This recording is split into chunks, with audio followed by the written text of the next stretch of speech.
Bienvenue dans l'émission Saveurs divines. Cette bonne nouvelle du royaume sera prêchée dans le monde entier pour servir de témoignage à toutes les nations. Alors viendra la fin.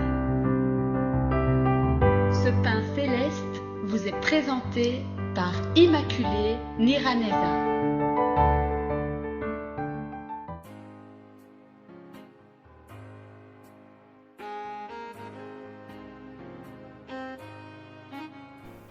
Shalom, shalom, mes bien-aimés de Dieu qui écoutent l'émission Saveurs divines. Que le bonheur et la grâce soient avec vous ce matin. Bénissons le Seigneur qui nous donne le souffle de vie. J'espère que vous avez bien commencé la semaine hier.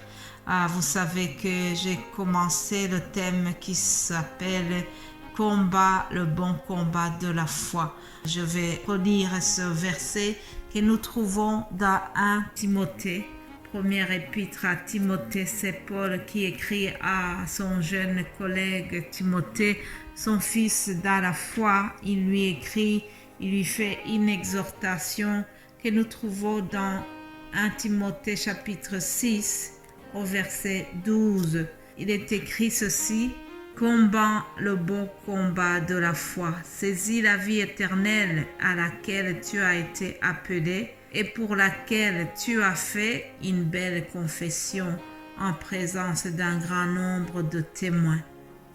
Amen.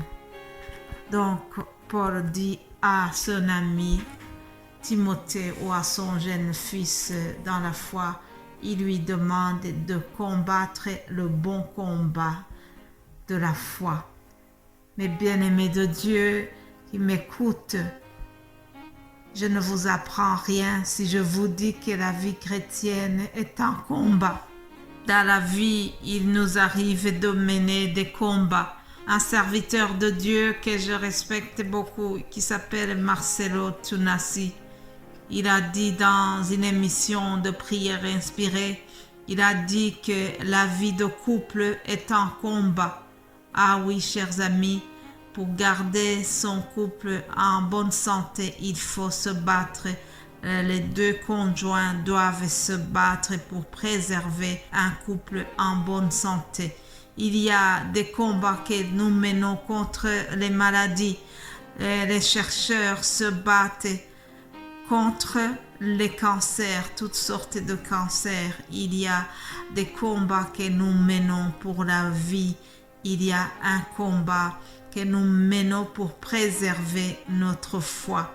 Oui, chers amis, la vie chrétienne aussi, c'est un combat. Depuis la première église, depuis le premier siècle, aux premiers apôtres Pierre et Paul et les autres, jusqu'à nous, au 22e siècle ou au 21e siècle, je vous dis, la vie chrétienne reste un grand combat à mener. Oui, chers amis, nous devons lutter contre un ennemi. En effet, qui dit combat, cela implique que nous avons un ennemi. Qui est notre ennemi?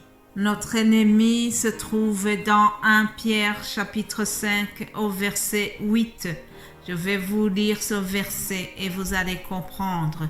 Il est écrit: soyez sobres, veillez, votre adversaire, le diable rôde comme un lion rougissant, cherchant qui il dévorera. Voilà, chers amis. Notre adversaire, notre ennemi principal dans ce combat pour la foi, c'est le diable. La Bible vient de nous dire que le diable rôde. Il rôde comme un lion rougissant. Il cherche toujours quelqu'un qu'il peut dévorer. Il cherche toujours quelqu'un qu'il peut détourner de la foi. Alors nous devons savoir que lorsque nous avons donné notre vie à Jésus-Christ, à partir du jour où nous décidons de lui suivre, l'ennemi s'élève contre nous. Oui, chers amis, le diable commence, il s'élève contre nous. Si je me réfère à la définition du dictionnaire, un adversaire, c'est une personne qui est opposée à une autre personne dans un combat. Alors, dans notre situation du combat chrétien, notre adversaire, c'est le diable, comme je vous ai dit. Alors, le diable, il s'oppose à nous. Il veut s'opposer à l'accomplissement de la volonté de Dieu dans notre vie. Il veut s'opposer à notre succès, à notre croissance spirituelle. Le diable cherche toujours à s'opposer à notre épanouissement spirituel.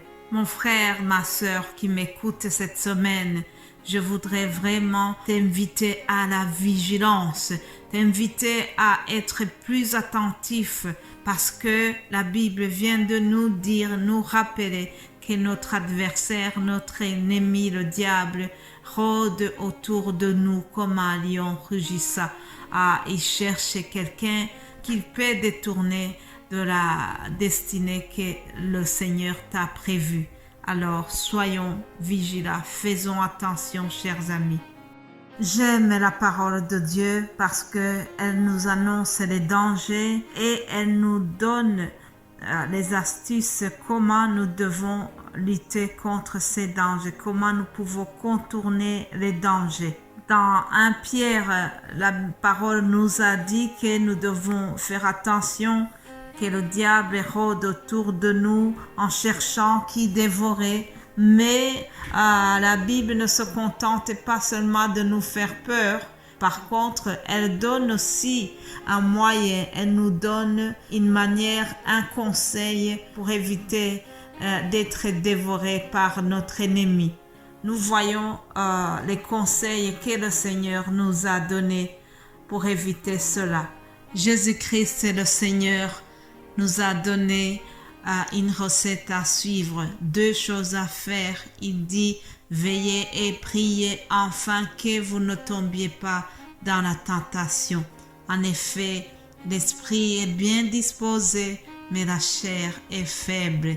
Voilà, chers amis, le Seigneur Jésus nous donne un conseil à suivre. Nous devons veiller, être vigilants, nous devons rester sobres, ne pas se distraire par les attraits de ce monde et restons vigilants comme les 5 filles vierges qui étaient sages, qui ont gardé leur lampe allumée et qui ont gardé de l'huile dans leur lampe. Soyons sobres, soyons vigilants, chers amis. Veillons et prions. Pour terminer, je voudrais donner aussi un autre conseil que nous trouvons dans l'Épître aux Éphésiens où l'apôtre Paul nous dit, chapitre 6 au verset 10, « Au reste, fortifiez-vous dans le Seigneur et par sa force toute puissante, revêtez-vous de toutes les armes de Dieu afin de pouvoir tenir ferme contre les ruses du diable. » Alléluia. Il dit, car nous n'avons pas à lutter contre la chair et le sang, mais contre les dominations, contre les autorités, contre les princes de ce monde de ténèbres et contre les princes de ce monde et contre les esprits méchants dans les lieux célestes. Voilà, chers amis, je termine ici et demain je vais continuer en donnant d'autres conseils que nous puisons dans la parole de Dieu.